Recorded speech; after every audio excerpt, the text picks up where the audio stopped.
우리는 지금 여름을 계속 맞이하고 여름의 이 계절을 지나고 있습니다. 여러분들 이제 여름이 되면 많은 분들이 또 피서지로 또 휴양지로 떠나시고 또 전반기를 마감하고 이 재충전의 시간을 통해서 또 하반기를 새롭게 맞이하시는 이 시기가 바로 이 여름의 시간입니다. 최근에 근데 이 여름에 비는 내리지 않고 거의 마른 장마라고 이제 표현이 되었죠. 더운 날씨가 지속이 되었습니다. 어젠가요, 엊그제인가요? 서울의 기온이 35도, 36도까지 올라갔다는 기사를 보았는데 그만큼 온도가 올라가면 올라갈수록 우리 안에 불쾌지수는 점점점 올라가게 됩니다. 이 예배당, 아주 시원한 예배당이지만 우리가 이 밖을 나서면 우리의 불쾌지수는 올라가게 됩니다.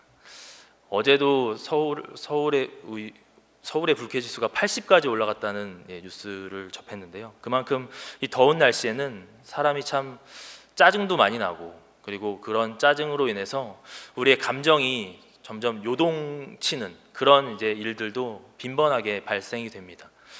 그런 감정들을 주체하지 못했을 때 우리는 분노라고 하는 그런 감정의 이제 극에 달했을 때 일어나는 그런 분노를 만나게 됩니다. 제가 여러분들께 질문을 하나 던지고 싶습니다. 여러분들은 얼마나 화를 내면서 살아가십니까? 아니면 반대로 여러분들은 얼마나 화를 참고 살아가십니까? 저는 오늘 이 분노라는 주제를 가지고 여러분들과 함께 고민해 보고자 합니다. 특별히 우리의 개인적인 분노 또 사회적인 분노의 문제들이 있지만 저는 특별히 오늘 세월호 사건이 발생한 지 100일이 지난 지금 아직도 우리 안에 풀리지 않고 있는 이 분노의 문제를 가지고서 과연 이 분노의 문제를 우리의 밖으로 표출함으로써 무조건 싸워야 되는 것이 과연 옳은 일인지 아니면 참고 용서하고 기도하면서 그 하나님의 심판을 기다려야 하는 것이 과연 옳은 일인지를 함께 생각해 보고자 합니다. 제가 오늘 설교 노트에 두 가지의 관점을 써놨습니다. 한 가지는 성경적인 관점에서 보는 분노에 대한 이야기고요. 두 번째로는 일반적인 관점에서 보는 분노에 대한 이야기입니다.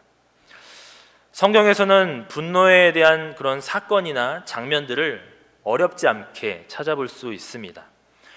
먼저 신명기 9장에 보시면 시내산에서 십계명 돌판을 받고 내려오던 모세가 백성들의 스스로 만든 그 금송아지 우상 앞에서 춤추는 모습에 분노하면서 그 십계명 돌판을 집어 던지는 분노하는 사건이 있었습니다. 느헤미야도 마찬가지입니다. 궁한처지의 동족을 대상으로 한 그 고리대금을 놓아서 자기 배를 불리는 귀족들이나 또한 관리들의 소식을 듣고 분노하는 장면이 느헤미야서 5장의 말씀에 나오고 있습니다. 그리고 무엇보다도 성경에 나타났던 분노의 대표적인 모델은 예수님이셨습니다. 요한복음 2장에서 하나님의 집을 자신의 탐욕을 채우기 위해서 그 장사치의 소굴로 만든 제사장과 레위인들을 본 예수님께서는 채찍을 들어서 양과 소를 쫓아내시고 돈 바꾸는 자들의 그 상을 엎어버리시는 그런 분노의 사건도 있었습니다. 복음서에서는 이러한 예수님을 무죄한 감정을 온전히 드러낸 인간으로서 묘사를 하고 있습니다. 이러한 성경 속에서의 분노는 무엇을 이야기하는가? 바로 인간인 우리도 저와 여러분들도 언제든지 분노를 표출할 수 있다는 사실을 말해주고 있는 것입니다. 그런데 위와 같은 제가 앞서 말씀드린 이 분노에 대한 이야기들은 어쩌면 나의 유익보다는 다른 누군가와 또 그런 다른 누군가를 위해서 분노를 표현한다고 해서 흔히 의로운 분노라고 이야기를 합니다. 위와 같은 모습은 어떻게 보면 정의롭지 못하고 혹은 그런 부정한 그런 사람이나 그런 모습에 대해서 반응을 분노로 표출한다고 볼 수 있습니다. 하지만 성경에는 이처럼 의로운 분노만 나타나고 있는 것은 아닙니다. 의로운 분노와는 또 다르게 일반적인 분노도 있습니다. 저는 성경에서 대표적인 그런 분노의 사건으로 창세기 34장에 나타난 그런 처절한 복수국의 사건을 이야기하고자 합니다. 가나안 땅 세겜 지역의 왕이었던 하몰의 아들 세겜이 야곱의 딸이었던 디나를 사모하여서 범하지 않아야 될 짓을 하게 됩니다. 그리고 나서 하몰이 야곱을 찾아와 디나를 자기 족속에게 줄 것을 간청하는 일이 발생합니다. 이때 야곱의 아들들이 어떤 행동을 취하고 있습니까? 자기 누이를 더럽힌 것에 정말 분노한 나머지 그들을 속여서 할례를 받게 하고 사흘이 지난 뒤에 그들의 거동이 불편한 틈을 타서 성읍을 급습하여서 하몰과 세겜과 그 형제들 그리고 그 성읍에 거하는 모든 남자들을 다 몰살시켜 버렸습니다. 근데 그것으로도 모자라서 그 성읍을 노략하고 재물과 부녀자와 자녀들까지 사로잡아 버렸습니다. 이 한 사람 누이라는 야곱의 딸이었던 디나, 이 야곱의 아들들의 그 누이에게 벌어졌던 그 한 사람에게 벌어졌던 일을 참지 못한 나머지 죄 없는 사람들마저도 모두 죽이게 되는 끔찍한 대복수국이 바로 창세기 34장에 나타나고 있습니다.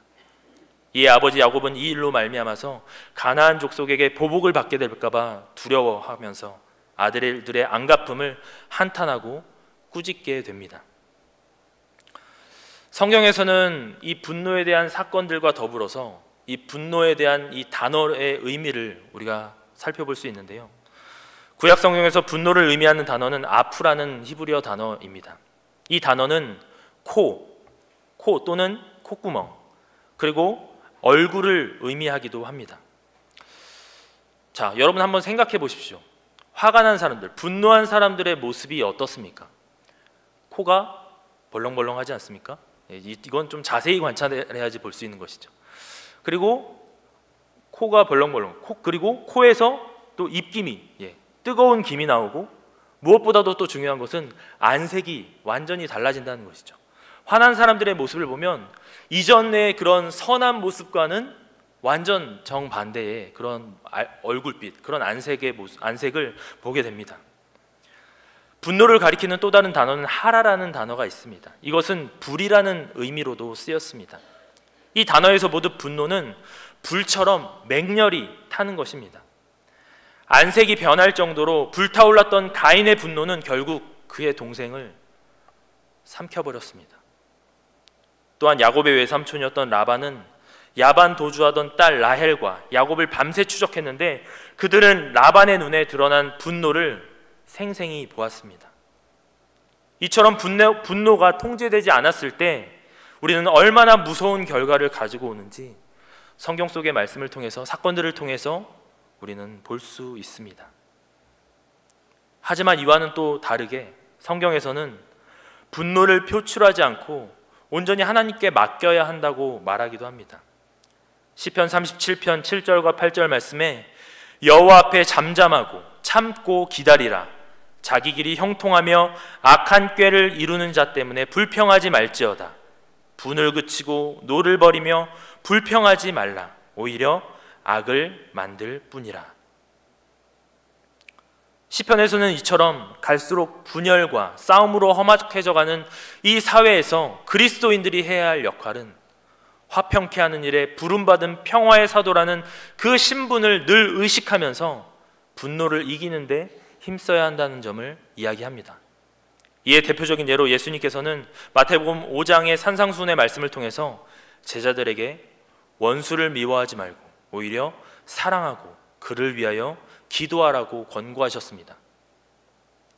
그렇기에 이 성경에서의 분노를 표출하지 않고 참고 기다려야 된다는 그런 입장에서 이야기하는 성경의 이야기는 원수 갚는 일은 나에게 속해 있지 않다는 것입니다. 그렇게 말을 하고 있는 것이죠. 화를 내면 일단 속이 후련해지는 것 같지만 문제는 해결되지 않고 그 안에 그대로 남아있고 오히려 상황을 악화시킵니다. 복수는 상대방의 되갚음을 불러오고 결국 악순환을 낳기 때문에 복수로는 문제를 해결할 수 없습니다. 어떤 분들은 내가 상처받은 만큼 되돌려줘야지만이 직성이 풀리는 분들도 있습니다. 하지만 그것은 제대로 된 행동이 아니죠. 상처받은 만큼 되돌려주는 것이 정의이기에 복수는 정당하다고 말하지만 문제는 실제 자기가 당한 만큼 정확하게 그것을 갚아주기가 쉽지 않다는 것입니다. 복수는 그런 것입니다. 따라서 보복으로 정의를 이루기는 실질적으로 어렵다고 보아야 합니다. 복수는 오히려 모두에게 증오와 고통만을 안겨줄 뿐입니다.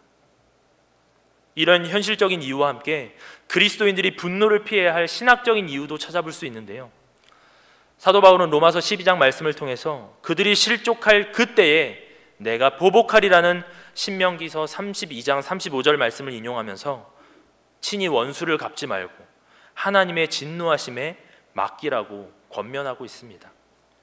궁극적으로 복수는 인간에게 허용된 것이 아니며 직접 보복하려는 것은 하나님이 하실 일을 대행하려는 태도와 같다라는 그런 교만에 대한 부분을 이야기하고 있습니다. 또한 다윗도 자기를 죽이려던 그런 사울에게 원수를 갚을 기회가 2번이나 있었지만 자신이 직접 행하지 않고 하나님께 맡겼던 것을 우리는 말씀을 통해서 보게 됩니다. 공의로운 하나님은 결코 졸지도 주무시지도 않고 불꽃 같은 눈으로 모든 일을 감찰하고 계시는 분입니다. 따라서 하나님께서 가장 적절한 때에 마땅히 벌하시겠다고 믿으면서 그 보응을 그분께 맡겨야 한다고 주장합니다. 결국 우리에게는 복수할 권리가 없음을 인정하면서 하나님께서 의롭게 다스려 주실 것을 간청하고 맡기는 것도 생각해 보아야 한다는 것을 성경은 우리에게 말해주고 있습니다. 이렇게 성경에서는 분노를 표출하는 것이 의로운 분노로 묘사되고 있는 부분이 있는 반면에 또 이것이 너무나 극에 달해서 지나쳐서 이것으로 분노로 인해서 벌어진 끔찍한 사건도 함께 보여주고 있습니다. 분노의 긍정적인 면과 부정적인 면이 함께 공존하고 있는 것입니다. 하지만 동시에 이 분노가 긍정과 부정의 의미를 모두 담고 있다 하더라도 이것을 끝까지 참고 인내하면서 그 보응을 하나님께 맡기면서 내 안의 분노의 감정을 이겨내야 한다는 점도 말해주고 있습니다. 그렇다면 여러분들에게 다시 한번 질문을 드리겠습니다. 여러분들은 분노를 표출하는 것이 옳다고 생각하십니까? 아니면 그냥 참고 인내하는 것이 옳다고 생각하십니까? 일반적인 관점에서 한번 얘기를 해보겠습니다. 13세기 중세 유럽의 대표적인 신학자였던 토마스 아퀴나스가 재미난 주장을 펼쳐서 제가 말씀드리고 싶습니다. 이 분노에 대해서 이야기를 했을 때 이 분노가 자연스러운 감정의 표현이고 무엇보다 자신이나 어떤 특정 대상에 가해진 위협이나 상처 때문에 일어나게 되는 반응이 분노라고 토마스 아퀴나스는 이야기를 합니다. 이 이야기를 접하면서 참 공감이 많이 된다고 생각했습니다. 생각해 보십시오. 이해가 되지 않습니까? 나에게 해를 가하거나 나에게 무언가 피해를 줬을 때 그것으로 인해서 일어나는 반응이 분노다. 참 인간적인 부분에서 이해가 되는 그런 이야기입니다. 주장입니다. 즉 분노는 이 토마스 아퀴나스가 이야기할 때 기쁨이나 슬픔이나 다르지 않은 그런 감정이라는 이야기를 합니다. 분노가 기쁨이나 슬픔과 별반 다르지 않은 우리 안에서 일어나는 감정 중에 하나라고 이야기를 합니다. 아주 자연스러운 감정으로 보았습니다. 그러면서 그는 한 걸음 더 나아가서 분노가 이 불의에 대한 강렬한 반응이라고 주장했습니다. 이 분노는 자신이나 어떤 대상이 입은 그런 부당한 피해를 주위 사람들에게 좀 알려주고 인식시키고 부당한 것을 바로잡고자 하는 욕구 때문에 표출된다는 것입니다. 굉장히 좀 타당성 있는 그런 주장입니다. 고대 그리스 철학자였던 아리스토텔레스도 화를 낼 만한 일이나 대상에 대해서 적절한 때에 화를 내는 일은 칭찬받을 만한 일이라고 이야기를 주장을 합니다. 그러면서 이것은 악이 아니라 도리어 미덕이라고 주장했습니다. 이 분노를 내는 것이 미덕이라고까지 아리스토텔레스는 주장했습니다. 굉장히 흥미롭지 않습니까? 이처럼 고대 중세 철학자들의 입장에서 생각하는 그런 분노는 선과 정의를 구현하는 방편이 될 수 있다는 그런 흥미로운 주장을 펴서 눈길을 끕니다. 이러한 철학자들의 주장을 뒷받침하는 실제적인 사건들이 참 많이 있었습니다. 바로 이 엄청난 분노의 에너지를 생산적인 에너지로 전환했던 일입니다. 특별히 우리나라에서는 지난 2004년에 강원도 춘천에서 횡단보도가 없는 도로에서 아들을 교통사고로 잃은 어느 부모님은 평소 횡단보도 설치 건의를 무시했던 그런 행정 당국에 대한 분노로서 힘든 시간을 보냈다고 합니다. 그러나 그는 곧 사고가 난 그 자리에서 1인 시위를 하는 것으로 분노를 전환시켰습니다. 그곳에서 다시는 자신의 아이와 같은 희생자가 생기지 않도록 횡단보도를 설치하자는 캠페인을 전개했는데 그 캠페인에 수많은 학부모님들이 모였다고 합니다. 그 뜻에 호응하고 동참하면서 많은 사람들이 그 캠페인에 동참하게 되었고, 그러면서 공무원들의 시선을 끌게 되었고, 마침내 그곳에 횡단보도가 설치되었다는 선과 정의를 구현했던 그런 분노의 사례가 있습니다. 하지만 반대로 분노가 의로운 것이든 아니든지 간에 인간으로서는 이것이 좀처럼 통제하기 쉽지 않다는 점을 우리는 기억해야 할 것입니다. 우리가 분노하게 되었을 때 저와 여러분들이 분노했던 그런 과거의 모습들을 한번 생각해 보시기 바랍니다. 우리가 분노하게 되었을 때 이것이 마땅한 대상에게 마땅한 몫으로 갚아주는 그런 정의의 수준을 유지하기가 쉽지 않다는 것이죠. 이러한 모습이 바로 우리의 역사를 통해서도 말해주고 있지 않습니까? 소위 선의 집단이라고 하는 선의 집단이 불의한 집단과 투쟁해가는 과정에서 처음에는 의롭게 시작했던 그 분노가 점차 과격해지고 악한 분노로 변질될 위험이 매우 크다는 것입니다. 또는 의로운 인물이나 공동체도 이 불의한 세력과 투쟁 과정 속에서 자신도 모르게 통제력을 잃게 되고 상실하면서 지금 눈앞에 당면한 그 불의의 문제를 변혁시키는 데 그치지 않고 점차 그 상대방에 대해서 미워하고 파멸해야 되고 죽여야 되는 원수로서 여기게 되는 경우가 너무나 많이 있다는 것입니다. 이런 상태에 빠지게 되면 자기 자신은 철저히 의롭다라고 생각하게 되고 자기 자신이 정의를 위해서 바라는 분노 역시 철저히 의롭다고 믿게 됩니다. 그리고 하나님이 불의의 세력과 투쟁하는 그런 자신의 편에 계시다고 생각하면서 점차 도를 넘어서는 그런 과격한 분노를 행사하게 되는 것입니다. 또 한 가지 그것이 치명적인 이유는 바로 복수하려는 의지 때문입니다. 분노가 분명 사회의 정의 구현에 굉장히 큰 긍정적인 힘으로 작용해 왔음에도 교회와 신학자들이 이것을 죄로 지목하고 경계해 왔던 것은 바로 분노가 감정을 넘어서 의지와 행동과 결합하기 때문입니다. 이것을 다시 말하면 자신을 공격한 상대에게 해를 가하겠다는 그 의지를 이 보복이라는 감정 속에 숨기고 수반하고 있다는 것입니다. 그것이 도덕적으로 문제인 것을 알면서도 의지적으로 그 감정을 유지하면서 안갚음을 할 기회를 기다리는 것입니다. 우리가 흔히 분노가 극에 달하면 이성을 잃는다라는 표현을 씁니다. 그런 경우들 아마 많이 보셨을 겁니다. 뉴스를 통해서 또한 주변의 사람들을 통해서 많이 보셨을 겁니다. 이 말은 복수에 대한 욕망으로 정신이 한 곳으로 몰린다는 뜻입니다. 결국엔 이렇게 가슴에 품은 분노는 언젠가 보복의 형태를 나타낸다는 점이 굉장히 무서운 점입니다. 그래서 돌이킬 수 없는 그런 일들이 우리 주변에 이 사회에 일어나고 있는 것입니다. 엊그제도 뉴스를 통해서 접하셨겠지만 한 부대에서 후임병이 구타와 가혹행위로 인해서 안타까운 죽음을 맞이했습니다.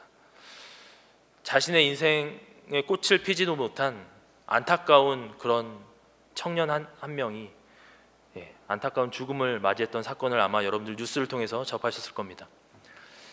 그런데 그들에게 해를 가했던 가해자들도 사실은 피해자의 입장이었습니다. 무슨 말씀이냐면 그들도 사실은 그보다 윗선임들한테 구타와 가혹행위를 당하고 있었다는 것이죠. 그 구타와 가혹행위를 당하면서 자신들이 당했던 피해에 대한 분노가 그 마음속에 계속해서 차고차고 쌓여 있었다는 것이죠. 그렇게 쌓여 있던 중에 자기보다 더 약한 자가 후임으로 들어오게 되니까 피해자였던 그들도 결국 가해자로 바뀌게 되었던 것입니다. 그 자신보다 더 약한 자들을 향해서 자기가 가지고 있던 분노의 그 안갚음을 그 후임병에게 함으로써 결국 그것이 통제되지 못하고 죽음으로 생을 마감하게 됐던 안타까운 그런 청년의 죽음의 기사를 우리는 엊그제 접하게 되었습니다. 이처럼 보복하려는 의지를 담고 있는 분노는 필연적으로는 상대방을 적으로 만들어 버립니다. 여기에는 어떤 은혜의 개입도 불가능하고 해를 끼친 상대는 거의 즉각적으로 원수가 되고 마는 것입니다. 이처럼 이 분노는 너무나 무서운 감정입니다. 자, 어떠십니까? 참 어렵기도 하고 헷갈리기도 한 문제가 바로 분노의 문제라고 생각되지 않으십니까? 저는 오늘 설교를 준비하면서 이런 질문이 계속 제 마음속에서 대립하고 있는 것을 느꼈습니다. 과연 나는 개인적인 문제 또 사회적인 문제에 대해서 그런 분노의 감정이 올라올 때 그것을 표출하고 저주하는 것이 옳은 건지, 아니면 분노가 끓어오르는데도 불구하고 나의 분노를 잠재우고 하나님께서 심판하시도록 맡겨두고 참고 인내해야 하는 것이 옳은 것인지, 이 두 가지의 마음이 어쩌면 제 인생 가운데 평생을 두고 쌓아온 그런 감정의 대립이었던 것 같습니다. 아마 저뿐만 아니라 여기 모이신 우리 봉신 가족들 모두도 이런 감정의 문제로 계속해서 싸우고 또 싸우고 계실 겁니다. 참 저도 그런 다혈질적인 성격이 있는 것 같습니다. 불이한 것에, 부정한 것에, 혹은 저에게 조금 이제 그런 잘못된 그런 이야기나 그런 좀 해가 된다고 생각될 때 막 격하게는 하진 않더라도 그런 다혈질적인 반응이 올라오는 것을 제 스스로도 느낍니다. 근데 이것이 저뿐만의 문제가 아니라 이 사회에 속한 모든 사람들의 문제이기도 합니다. 그래서 어떤 이는 이 사회를 두고 분노 사회라고 표현을 합니다. 그래서 실제로 오늘 설교를 준비하면서 분노 사회라는 책도 한번 읽어봤습니다. 이 사회에서 얼마나 우리가 분노해야 할 일들이 너무나 많이 있습니까? 개인적인 문제뿐만 아니라 사회적인 문제, 오늘 제가 앞서 언급해드린 이 세월호 사건의 문제를 통해서도 얼마나 우리 마음 가운데 분노의 문제가 쌓여있고 또 이것을 어떻게 해야 될지 모르는 그런 우리의 감정의 상태가 있지 않습니까? 문제가 발생할 때마다 우리의 마음속에는 끊임없이 이 두 마음이 싸우고 있습니다. 그런 고민을 가지고 이번 설교를 준비하면서 어떤 말씀으로 결론을 맺을까 기도하던 중에 이번 세월호 사고로 희생된 한 학생을 떠올리게 하셨습니다. 바로 안산 단원고 2학년 학생인 양온유 양입니다. 사진으로도 나오는데요. 단원고등학교 2학년 2반 반장이었던 이 온유 양의 이야기를 가지고 말씀을 맺고자 합니다. 이 단원고 2학년 2반 반장이었던 온유 양은 지난 4월 16일 세월호 사고 직후에 갑판까지 나왔다가 친구들의 비명소리를 듣고 그들을 구하러 객실 안으로 다시 들어갔다고 합니다. 그리고 온유의 부모님은 구조된 친구들로부터 온유가 객실로 다시 들어갔다고 하는 그런 소식을 전해 들었다고 합니다. 그 후 온유 아버지였던 이 양봉진 집사님은 지난 7월 10일 극동방송과의 인터뷰에서 이렇게 이야기를 했습니다. 사고 소식을 듣고 진도에 내려가면서 아이 이름이 생존자 명단에 없을 거라는 걸 직감했다고 합니다. 왜냐하면 온유가 친구들을 두고 혼자 나올 아이가 아니었다는 걸 부모인 자신들도 이미 예상하고 있었다는 것이죠. 온유는 굉장히 밝고 총명한 아이였습니다. 4학년 때 컴퓨터와 관련된 자격증을 스스로 공부를 해서 따기도 했고요. 또 초등학교 1학년 때 잠깐 다녔던 그 피아노 학원을 집안 사정으로 인해서 그만두었지만 자신의 꿈을 음악 심리 상담사라는 그런 꿈을 꿀 정도로 또 독학으로 피아노를 그렇게 스스로 터득하면서 그렇게 연습하면서 정말 훌륭한 또 피아노 실력도 갖추면서 교회에서 주일 일부 예배 반주를 할 정도로 그런 훌륭한 반주 실력도 갖추고 있었습니다. 그뿐만이 아니라 1학년 때는 반장을 했었고 학년 대표까지 했었고 2학년 때 또 반장이 되었고 학년 대표로 나갔지만 자신과 친한 친구가 학년 대표로 출마한다는 소식을 듣고 자신의 출마를 스스로 내려놓았던 아이가 바로 이 온유 양이었습니다. 사남매의 맞이로서 어려운 집안 형편을 생각해서 편의점에서 아르바이트를 하면서도 짜증 한번 내지 않고 그렇게 사남매의 맞이로서, 누나로서 그렇게 삶을 살아갔습니다. 이런 온유의 모습을 보고 친구들은 온유를 마치 비타민과 같다고 이야기를 했다고 합니다. 온유를 보면 항상 밝고 활기찬 모습을 통해서 주변의 친구들이 많은 힘을 얻었다고 합니다. 하지만 안타까운 사고로 인해서 온유는 희생자로 발견되었고, 이 양 집사님 부부는 장례 절차를 준비하면서 또 인터뷰에 이렇게 이야기를 했습니다. 단원병원에서 장례를 치렀는데 장례식장도 깨끗하고 300명 정도를 수용할 수 있을 정도로 넓은 곳이었습니다. 우리가 빨리 장례를 치르고 비워줘야 다른 아이들의 장례도 치를 수 있으니까 이틀 동안만 장례를 치렀고요. 따로 부고도 하지 않았는데 하루 동안만 1,500명이 빈소를 찾아주셨습니다 라고 이야기를 했다고 합니다. 그런데 그 1,500명 가운데 주목해 볼 만한 한 사람이 있었는데요, 바로 그 당시에 경기도지사였던 김문수 경기도지사였습니다. 이 김문수 경기도지사는 온유의 장례가 있고 난 후에 이 양봉진 집사님이 관리 집사님으로 섬기는 안산 명성교회를 찾아가서 담임 목사님과 면담을 한 후에 기도를 받았다고 합니다. 왜냐하면 장례식장에서 만났던 이 양 집사님의 부부의 평안하고 담대한 모습에 놀라 기독교 신앙이 무엇인지 알고 싶어서 교회를 찾았다고 합니다. 온유는 천국으로 떠나는 길에도 그렇게 복음을 전했던 것입니다. 사고 소식을 듣고 팽목항에 엄마가 내려갔는데 구조 작업은 더뎠고 할 수 있는 거라고는 기도밖에 없었다고 고백했습니다. 뜨겁게 기도할 처소를 찾아서 진도체육관을 몇 바퀴 돌았는데 기도할 만한 처소가 없었다고 합니다. 저뿐 아니라 현장에서 아이를 기다리던 믿지 않는 부모들에게도 뜨겁게 기도해줄 기도의 삼겹줄이 간절했었거든요. 이런 위기의 순간에 한국 기독교가 발빠르게 움직여서 슬픔이 가장 가까운 곳에서 위로를 전해줬으면 좋겠다는 바람이 생겼습니다 라고 이 양 집사님의 부부는 이야기했습니다. 온유의 부모님은 앞으로 이런 사고가 다시는 일어나서는 안 되겠지만 또다시 이러한 일이 발생한다면 슬픔이 가장 가까운 곳에서 중보하겠노라고 말했다고 합니다. 인터뷰 내내 부모는 단 한 번도 울지 않았고 오히려 담대하고 따뜻했다고 이 인터뷰를 했던 기자는 고백했습니다. 그리고 기자는 마지막으로 이 인터뷰 말미에 이렇게 기사를 썼습니다. 그들에게는 하나님 나라의 소망이 있었다고. 세월호 참사가 일어난 지 100일이 지났지만 특별법은 아직도 제자리 걸음입니다. 유가족들은 물론이고 참사가 일어났던 그런 진도 주민들마저도 생계에 어려움을 느끼고 있다고 하소연하고 있습니다.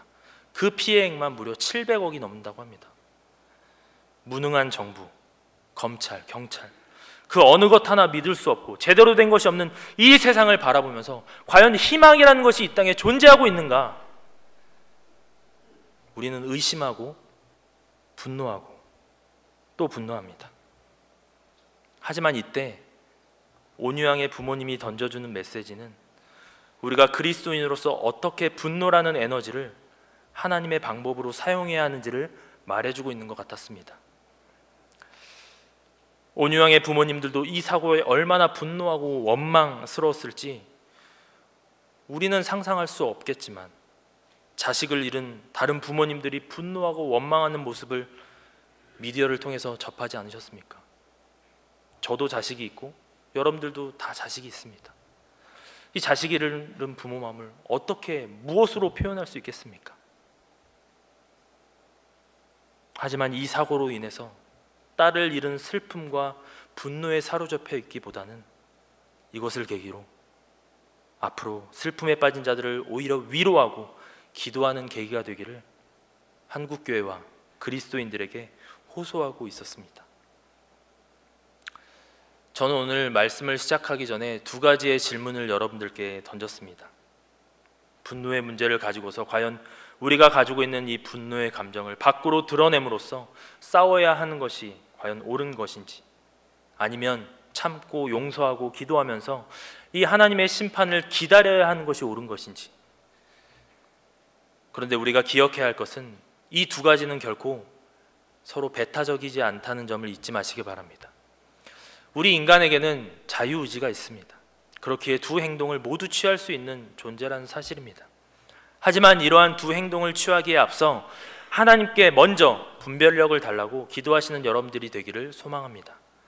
결국 우리의 모든 분노의 문제는 내가 가진 감정이나 의지로는 절대 해결될 수 없는 문제이기에, 해결될 수 있는 문제가 아니기에 이것을 주님께 가지고 나아가야 합니다. 때때로 일어나는 이 분노의 감정 앞에서, 이 분노라는 감정 앞에서 항상 하나님의 뜻을 거역하고 불순종하고 죄악을 붙들면서 내 마음대로 살고 싶어하는 나를 늘 참아주시고 노하기를 더디하시는 우리 주님을 바라봅시다. 그렇게 할 때에 이 분노의 감정으로 억눌려 있던 우리의 억울함도 결국엔 선으로 바꾸어 가시는 하나님을 경험하게 될 것입니다. 분노라는 이 엄청난 에너지를 하나님께서 말씀하시는 방법대로 의롭게 사용해 나가시는 여러분들이 되시기를 주님의 이름으로 간절히 축원합니다. 때때로 올라오는 우리의 감정 가운데 이 분노의 감정을 어떻게 다스려야 되는지 우리의 인간의 힘으로는 도저히 해결할 수 없고, 이 감정을 어떻게 처리해야 되는지 우리가 너무나 모를 때가 있습니다. 이것을 밖으로 표출하면서 많은 사람들에게 상처 주었고, 우리의 감정을 다스리지 못해서 많은 사람들에게 지울 수 없는 아픔을 주었던 우리의 모습을 주님 앞에 회개합니다. 용서하여 주시옵소서. 때때로 일어나는 이 분노의 감정 속에 우리가 이 분노의 감정을 어떻게 처리해야 될지 말씀을 통해서, 또한 오늘 설교의 말씀을 통해서 우리에게 깨닫게 하시고 가르쳐 주시고, 그 분노의 엄청난 에너지를 하나님께서 원하시는 선하고 의로운 방법으로 온전히 사용해 나가는, 전환해 나가는 우리 모든 봉신교회 가족들 삶이 다 되게 하여 주시옵소서. 우리의 삶을 그렇게 만들어 주시고 변화시켜 주셔서 온전히 주님의 제자로 훈련되고, 그 분노의 감정 앞에서도 우리가 두려워하지 않고 우리가 그것을 온전히 사용할 수 있는, 주님의 방법대로 사용할 수 있는 지혜로운 우리 모두가 되게 하여 주시옵소서. 주님께서 우리의 삶을 지키시고 보호하여 주시고 함께 하실 것을 믿사오며 거룩하신 예수 그리스도의 이름으로 기도드리옵나이다. 아멘.